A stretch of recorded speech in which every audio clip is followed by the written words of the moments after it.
So hey guys, I know that yesterday I made a pun about Matt Damon and the Bourne movies.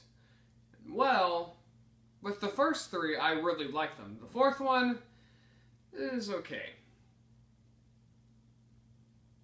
But now it's Jason Bourne. Um, I have a totally different opinion on that movie, but let's get into the plot. Directed by Paul Greengrass and released on July 29th of the year 2016, Jason Bourne follows, Jason Bourne, 10 years after the events of Bourne Ultimatum, who was trying to be lured out by CIA Director Dewey. Dewey needs to lure him out, and he uses a hacker to do so, and he hires a hacker, and well, unfortunately for him, Nicky Parsons has already found him and needs his help for something. But, unfortunately for them, an assassin is on their tail, and the assassin kills Nicky Parsons. Because of this, Jason Bourne stumbles upon a conspiracy where the CIA is trying to launch a network that will give them unlimited access and unchecked power. Okay, so here's the thing. With the first three Jason Bourne movies, I believe that is one of the most solidly compacted trilogies ever. Though not one of the best trilogies, one of the most solidly compacted, as in the narrative flows very well, the characters all feel genuine, it doesn't feel rushed, it has a beginning, middle, and end. Now, imagine my anticipation when I realized that the director, Paul Greengrass, signed on for this movie, Jason Bourne, who is the director of the two movies that I like the most in this series, and that's Supremacy and Ultimatum. And then imagine my excitement when Matt Damon was coming back. I was like, oh, yes, please sign me up for this movie. And then I watched it.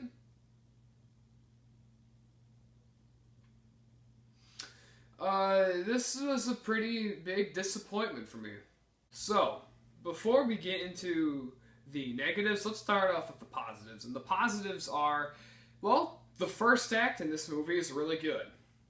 The reason for the first act being so good is the setup is great, and the exposition is actually very interesting. Not only that, with Nicky Parsons' death, it's all the more intense and all the more sad, and we feel the urgency of the situation. Not only that, the third act is really good.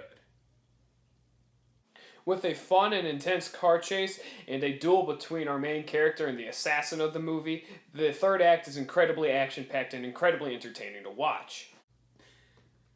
But the middle hour in between those first two acts, or in the first act and the third act, the middle hour,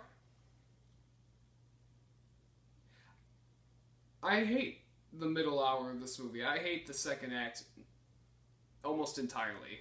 And I don't get it. The second hour should be really interesting with all the interesting exposition we got, but it's all very boring and just stuff that we've already seen before. And I mean, guys, I get the fact that this is an espionage thriller type movie, but why does it have to be so boring? I couldn't tell you as to why this movie is boring. With a boring second act, but the first and third acts being really good, Jason Bourne gets a 5 out of 10.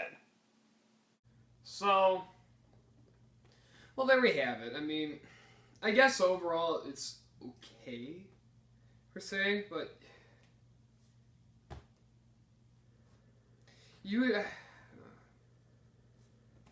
the first act and the third act are really good. But that middle hour in between them, I just hate. But you've already heard my opinion. Let me know your thoughts down below in the comments section. And hope you guys have a good day, evening, night, whatever the heck time you're watching this. And I'll see you next time.